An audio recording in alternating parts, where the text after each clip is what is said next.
po sa ating mga balita, formal nang na-turn over ng Joint Coordinating Committee on the Cessation of Hostilities sa PNP ang 16 na baril na pag-aari ng mga nasawing Special Action Force sa naganap na engkwentro sa Mamasapano, Maguindanao.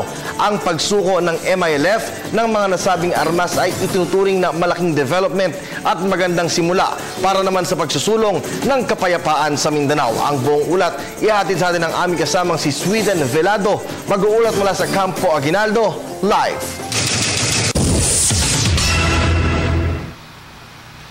Kirby, magandang hapon sa inyo. Isang malaki at magandang simula ang ginawa ng MILF. Ito ang sinabi ni DILG Secretary Mar Roxas matapos kapit-bisig na formal na ipresenta ng Sandatahang Lakas ng Pilipinas at Pambansang Pulisya ng Pilipinas. Kasama sila Defense Secretary Voltaire Gazmin, PNP OIC Director General Leonardo Espina at AFP Chief General Gregorio Katapang yung mga armas ng mga nasawing SAF-44 na ibinalik na ng MILF. Kirby, 16 na armas ang naisauli. Kaaramihan dyan ay M4 units na may kasamang holographic scope at ang iba naman ay may kasamang laser, flashlight, gayon din ang machine guns at maging cellular phones dahil Kirby, bukod sa mga armas, mahalaga rin na maibalik maging ang mga personal na kagamitan na kinuha mula sa mga nasawing miyembro ng SAF. Ngunit ayon kay Espina, hindi lang dapat yan ang ibalik ng MILF. Narito ang kanyang naging pahayag kanina. The return of these firearms is a welcome development for us in the Philippine National Police. It is a beginning, and we expect that this continues until all our firearms are returned to us.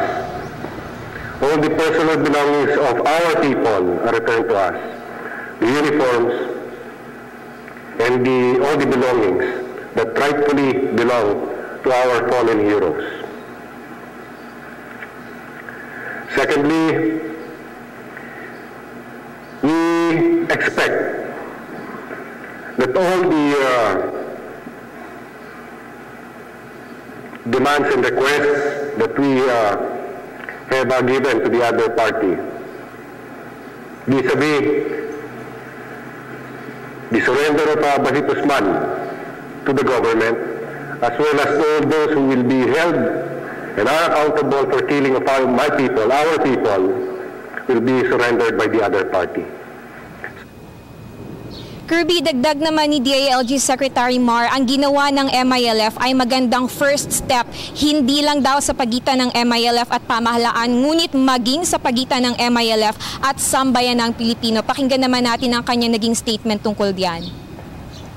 First step ito, at yung iba pa, no, na ang Pangulo na mismo nagsabi na patuloy yung objective sa paghahabol sa kay Basit Usman. Hinihingi niya yung tulong ng MILF. Kung hindi sila makatulong ay magsantabi sila, pero wag nilang hahadlangan yung puwersa ng pamahalaan dahil legitimate terrorist target si Basit Usman. Thank you very much. Kaugnay pa rin ang pagtugi sa teroristang si Basit Usman, iginiit din ni Roxas na walang ugnayan ang pamahalaan at DIFF at tanging sa MILF lamang sila nakikipag-usap. Ipinarating niya rin ang mensahe ng Pangulo na ipagpapatuloy ang pagtugis kay Basit Usman at hindi dapat ito hadlangan ng MILF. Sa huli, Kirby, tiniyak ni AFP Chief General Gregorio Katapang na nananatili silang kaisa ng pamahalaan sa pagsulong ng pangkalahatang kapayapaan para sa bansa at mamamayan ng Pilipinas. Ito naman ang kanya naging pahayag. We are assuring the Filipino people that the AFP has remained committed to the peace process. Through our collective efforts, we will help claim the peace, the progress, and the prosperity for our people.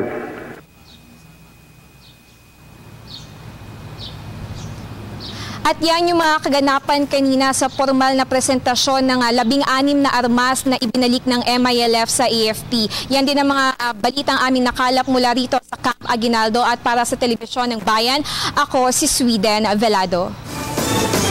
Maraming salamat sa iyo, Sweden.